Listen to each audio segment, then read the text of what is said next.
It was very gradual. The whole thing was very gradual. The Hitler Youth kids were out there. They used to be my friends.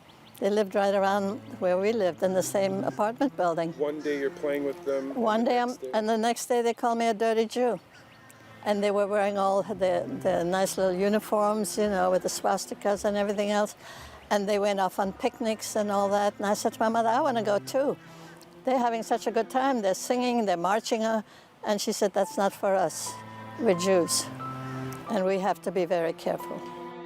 Crystal Night itself, my father fortunately had come home from work. And he had a very good job with the stationery firm. And we sat on the floor in our apartment in the dark. And we were told not to make a sound.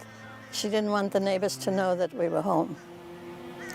And we could hear the screaming and the yelling outside and people looking for Jews and yelling, saying, you know, kill the Jews and all that. And then we stayed home for a day or so after that. And then we went out and we saw our synagogue was in all ashes, you know.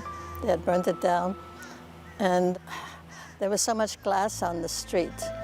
And they had Jewish people come out with their toothbrushes, I'm not making this up, and had them kneel on the street and scrub the street while people were around there jeering at them.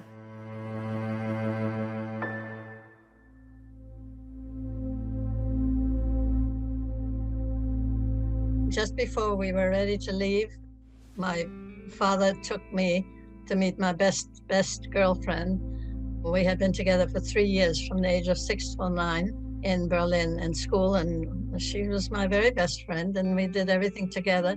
But as we all know, at that point, we were not allowed to go to playgrounds anymore, or swimming pools, or parks, or anything like that we used to do before.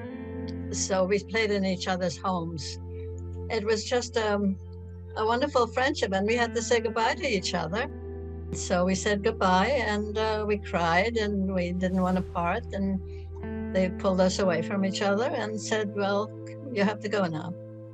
And so I never saw her again.